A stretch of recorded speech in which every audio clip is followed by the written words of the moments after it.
나폴레옹 보나파르트. 그는 유럽의 절반을 정복했습니다. 하지만 나폴레옹의 가장 강력한 무기는 군대가 아니었습니다. 그것은 바로 빚이었습니다. 대포는 전투에서 승리할 수 있게 해주지만 제국을 건설하는 것은 신용입니다. 1800년대 초 나폴레옹은 이 두 가지를 모두 마스터했습니다. 이것은 파산한 장군이 어떻게 프랑스의 붕괴된 재정을 현대 경제를 형성하는 글로벌 뱅킹 모델로 바꿨는지에 대한 숨겨진 이야기입니다. 월스트리트나 국제통화기금이 존재하기 훨씬 전에 나폴레옹의 금융기계가 있었습니다. 19세기 초 프랑스는 초강대국으로 시작한 것이 아니었습니다. 금융의 시체나 다름없는 상태로 시작했습니다. 프랑스 혁명은 모든 것을 파괴했습니다. 왕정, 귀족, 그리고 무엇보다 돈을 파괴했습니다. 1790년대 중반까지 프랑스는 아시냐라고 불리는 지폐를 너무 많이 찍어내어 그 가치가 거의 없었습니다. 한때는 아시냐로 지불한다면 빵 한 덩어리 가격으로 파리의 집 한 채를 살 수 있을 정도였습니다. 인플레이션은 신뢰를 집어삼켰고 신뢰는 모든 금융 시스템의 기초입니다. 1799년 나폴레옹이 권력을 장악했을 때 그는 파산하고 지쳤으며 채권자들에게 미움을 받는 나라를 물려받았습니다. 사람들은 안정을 갈망했습니다. 나폴레옹은 대부분의 혁명가들이 이해하지 못한 것을 이해했습니다. 권력은 단순히 머스킷 총에서 나오는 것이 아닙니다. 사람들이 믿는 돈에서 나옵니다. 그래서 그는 금이 아닌 규율과 인식 그리고 통제를 통해 그 믿음을 회복하는 시스템을 구축했습니다. 그의 첫 번째 움직임은 심리적이었습니다. 그는 신용은 돈에 있어 영원히 몸에 있는 것과 같다고 선언했습니다. 그는 신뢰를 통해 돈을 만들어낼 수 있다는 것을 알았기 때문에 이 말은 그의 천재성을 보여줍니다. 그래서 1800년에 그는 프랑스 은행, 즉 뱅크 드 프랑스를 설립했습니다. 이것은 사설기관이었지만 그의 강력한 지휘 아래 있었습니다. 이곳은 부분적으로는 중앙은행이었고 부분적으로는 선전기구였습니다. 그 임무는 간단했습니다. 사람들이 프랑스 돈이 다시 가치가 있다고 믿게 만드는 것이었습니다. 이전의 혁명적 혼란과 달리 나폴레옹은 종이 돈을 무분별하게 찍어내지 않았습니다. 그는 은과 금으로 뒷받침되는 새로운 화폐를 발행했습니다. 더 중요한 것은 자신의 권위로 뒷받침했다는 것입니다. 동전에는 이제 그의 얼굴이 새겨졌습니다. 프랑스의 돈이 곧 나폴레옹이었습니다. 그 상징성은 효과가 있었습니다. 프랑스 은행은 안정적인 지폐를 발행하고 국가 부채를 관리하기 시작했습니다. 상인과 군인 그리고 시민들에게 그들이 받는 급여가 가치를 유지할 것이라는 확신을 주었습니다. 10년 만에 처음으로 프랑스는 제대로 작동하는 금융 시스템을 갖게 되었습니다. 하지만 여기에 반전이 있습니다. 이것은 단순한 경제학이 아니었습니다. 그것은 통제에 관한 것이었습니다. 나폴레옹은 자유시장을 원하지 않았습니다. 그는 자신이 명령할 수 있는 기계를 원했습니다. 은행은 그에게 보고했습니다. 은행의 정책은 그의 전쟁을 지원했습니다. 그리고 곧 돈과 군대는 하나의 시스템이 되었습니다. 전쟁은 비용이 많이 듭니다. 그리고 나폴레옹의 전쟁 비용은 천문학적이었습니다. 이탈리아에서 오스트리아, 프로이센, 러시아에 이르기까지 그는 무기말 식량 군인을 위해 끊임없이 자금을 조달해야 했습니다. 하지만 그에게는 금이 없었습니다. 대신 더 좋은 것이 있었습니다. 바로 신용입니다.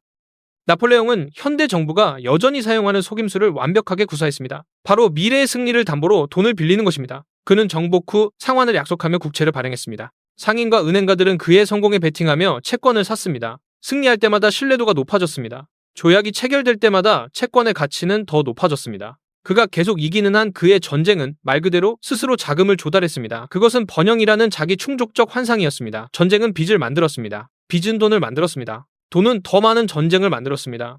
그리고 나폴레옹은 그 지휘자였습니다.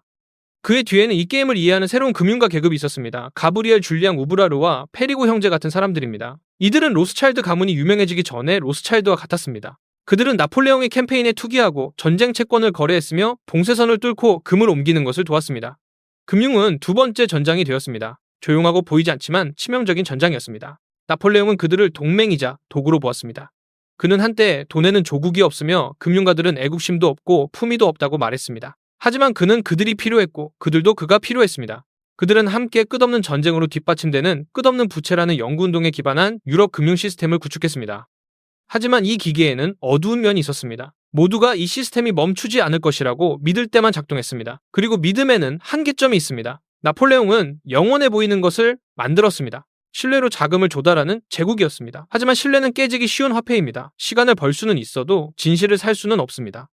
1805년이 되자 진실이 따라잡기 시작했습니다. 나폴레옹 전쟁은 오늘날의 돈으로 수십억 달러를 삼키고 있었습니다. 금과 은, 그리고 신용과 보급품이 바닥났습니다. 한때 프랑스 금융의 구세주로 추앙받던 프랑스 은행은 이제 조용히 더 이상 보증할 수 없는 종이 돈을 찍어내고 있었습니다. 승리할 때마다 새로운 영토가 생겼지만 새로운 비용도 발생했습니다. 먹여 살려야 할 군대, 재건해야 할 도시, 지급해야 할 연금, 갱신해야 할 대출이 늘어났습니다. 제국은 확장되었지만 그 기초는 텅 비어가고 있었습니다. 세금 수입은 따라갈 수 없었습니다. 이탈리아, 벨기에, 라인란트 같은 부유한 지역들은 전쟁 물자를 대느라 고갈되었습니다. 그곳들이 마르자 나폴레옹은 더 많은 것을 요구했습니다. 그는 정복당한 국가들의 예산을 지시하고 자신의 동전을 주저하게 했으며 프랑스 물건을 비싼 가격에 사도록 강요했습니다. 이것은 더 이상 경제학이 아니었습니다. 착취였습니다. 착취에 의존하는 제국은 한계가 있습니다. 영국은 누구보다 이것을 잘 알고 있었습니다. 영국 해군은 바다를 지배했고 그것은 한 가지를 의미했습니다. 바로 봉쇄입니다. 금수송도, 식민지 무역도, 보급품도 없었습니다. 프랑스는 영광은 넘치지만 현금은 부족한 채로 자신의 대륙에 갇혀버렸습니다. 상인들은 화물을 옮길 수 없었고 공장은 상품을 수출할 수 없었으며 재무부는 장부를 맞출 수 없었습니다. 부채기계는 이제 스스로를 갉아먹고 있었습니다.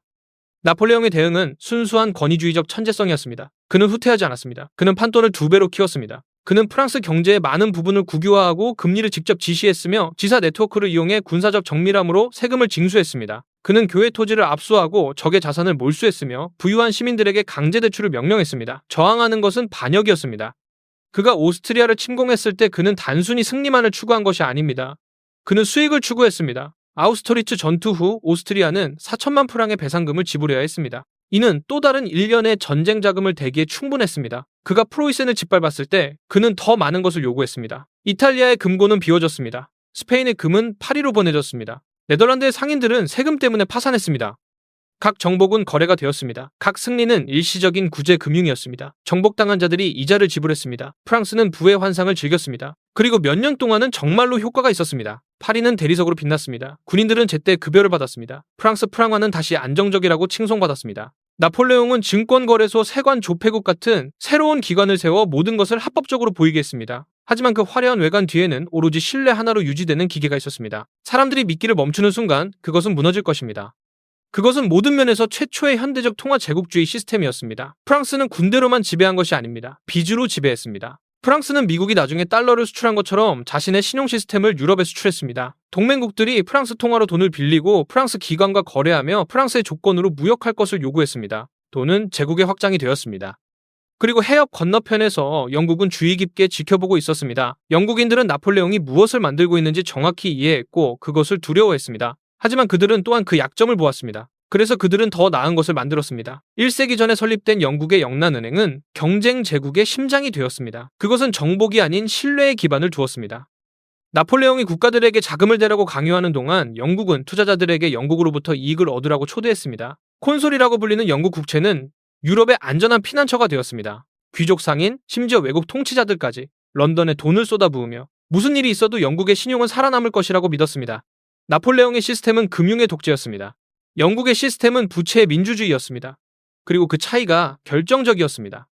프랑스가 치르는 모든 전쟁은 더 많은 강압과 더 많은 빚 그리고 한 천재에 대한 더 많은 믿음을 요구했습니다. 영국이 치르는 모든 전쟁은 영국의 제도 해군 시장 통화를 강화했습니다. 나폴레옹은 명령으로 통치했습니다. 영국은 신뢰로 통치했습니다. 이것이 진짜 전쟁이었습니다. 트라팔가나 워털루가 아니라 유럽의 채권 시장과 대차 대조표에서의 전쟁이었습니다. 가장 오래 빌릴 수 있는 제국이 살아남을 것입니다. 다른 사람들이 믿는 종이를 발행할 수 있는 제국이 지배할 것입니다. 1806년 나폴레옹은 경제적으로 반격하려 했습니다. 그는 대륙 봉쇄령을 발표했습니다. 영국의 무역을 질식시키기 위해 고안된 광범위한 금수 조치였습니다.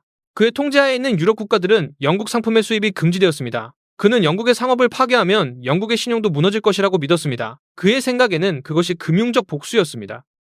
하지만 통제에 의존하는 제국은 항상 회복력을 과소평가합니다. 영국은 무역 경로를 아메리카, 인도, 아시아로 간단히 변경했습니다. 해군은 새로운 항로를 확보했습니다. 상인들은 새로운 구매자를 찾았고 식민지들이 그 공백을 메웠습니다. 반면 대륙 유럽, 특히 프랑스의 동맹국들은 질식하기 시작했습니다. 영국 상품이 없자 물가가 치솟았습니다. 설탕, 커피, 직물철은 사치품이 되었습니다. 공장은 문을 닫고 항구는 비었고 도시 전체가 굶주렸습니다. 암시장이 번성하고 밀수가 폭발했으며 부패가 제국의 비공식 경제가 되었습니다. 대륙 봉쇄령은 영국을 파괴하기 위한 것이었습니다. 대신 그것은 프랑스를 고립시켰습니다.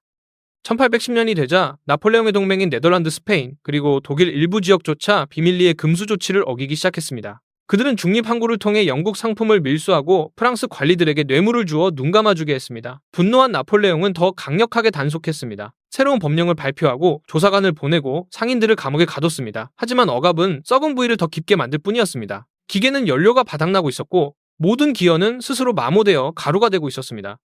1812년 환상에 금이 가기 시작했습니다. 나폴레옹의 군대는 여전히 행진했지만 그들은 외상으로 행진하고 있었습니다. 군인들은 더 이상 가치가 없는 돈으로 급여를 받았습니다.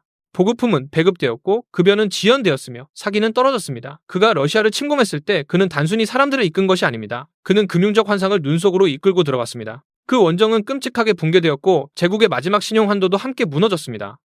프랑스의 지폐는 신뢰를 잃었습니다. 상인들은 정부 어음을 받기를 거부했습니다. 한때 개혁의 보석이었던 프랑스 은행은 파산을 면하기 위해 개인 금융가들에게 돈을 빌려야 하는 처지가 되었습니다. 심지어 군대 보급관들도 거래를 유지하기 위해 자체적인 지역 화폐를 발행하기 시작했습니다. 신용은 불멸이라고 믿었던 남자 나폴레옹은 이제 모든 면에서 파산했습니다. 그의 제국은 스스로를 잡아먹었습니다. 그러나 역사는 그 설계자를 지우지 않습니다. 패배 속에서도 나폴레옹의 금융 시스템은 살아남았기 때문입니다. 그의 몰락 후 옛 왕정들이 돌아왔을 때 그들은 프랑스 은행을 해체하지 않았습니다. 그들은 그 힘을 이해했습니다. 그들은 신용의 흐름을 통제하는 자가 국가를 통제한다는 것을 이해했습니다. 그래서 그들은 그것을 유지하고 개선했습니다. 프랑스 은행은 이후 모든 주요 중앙은행의 모델이 되었습니다. 부분적으로는 사유이고 부분적으로는 정부가 통제하는 이중 구조는 정치적 권위와 금융 전문성의 균형을 맞췄습니다. 화폐를 발행하고 부채를 관리하며 시장을 안정시키고 전쟁 자금을 조달할 수 있었습니다. 그러면서도 독립성의 환상을 유지했습니다. 그것은 완벽한 역설이었습니다. 대중을 위하는 척하면서 실제로는 통치자를 위해 봉사하는 국가 지원기관이었습니다. 프로이센이 그것을 모방했습니다. 오스트리아가 연구했습니다. 러시아가 부러워했습니다. 대서양 건너 젊은 미국조차 지켜보고 배웠습니다. 19세기 중반까지 거의 모든 주요 강대국이 자신만의 버전을 구축했습니다. 권력과 신용이 결합된 나폴레옹식 하이브리드였습니다. 하지만 가장 큰 수혜자는 프랑스가 아니었습니다. 영국이었습니다. 나폴레옹과의 투쟁이 영국으로 하여금 자신의 금융무기를 완벽하게 만들도록 강요했기 때문입니다. 나폴레옹의 제국이 붕괴하는 동안 영국의 부채 기반 시스템은 번창했습니다. 1815년까지 영국 국채는 금만큼이나 좋은 것으로 간주되었습니다. 해군은 바다를 지배하며 무역과 세금이 끊김없이 흐르도록 보장했습니다. 상인들은 전 세계 상업에 자금을 댔습니다. 파운드 스털링은 국제무역의 통화이자 세계 최초의 진정한 기축통화가 되었습니다. 나폴레옹은 대륙 지배를 꿈꿨습니다. 영국은 세계 지배를 달성했습니다. 전장이 아니라 대차 대조표를 통해서 말입니다. 파운드는 세계의 댐이 되었고 영란은행은 그 심장이 되었습니다. 잔인한 아이러니하게도 나폴레옹의 금융전쟁은 적의 승리를 만들어냈습니다. 그의 부채기계는 런던이 혁신하고 안정화하며 개인보다 제도를 신뢰하도록 강요했습니다. 그리고 그것은 현대 금융세계의 토대를 마련했습니다. 시장 채권, 그리고 런던과 뉴욕에서 여전히 지배하는 국제 뱅킹 네트워크의 토대 말입니다. 워털루 이후 나폴레옹의 개인적 빚은 천문학적이었습니다. 그는 공급업체에 대한 미지급 청구서, 군인들에 대한 미지급 급여, 그리고 어떤 제국도 이행할 수 없는 약속들을 남겼습니다. 그는 세인트 헬레나라는 외딴 섬에서 유배 생활을 하다가 소수의 충실한 추종자들에게 둘러싸여 자신의 회고록을 받아 적게 하며 쓸쓸히 죽었습니다.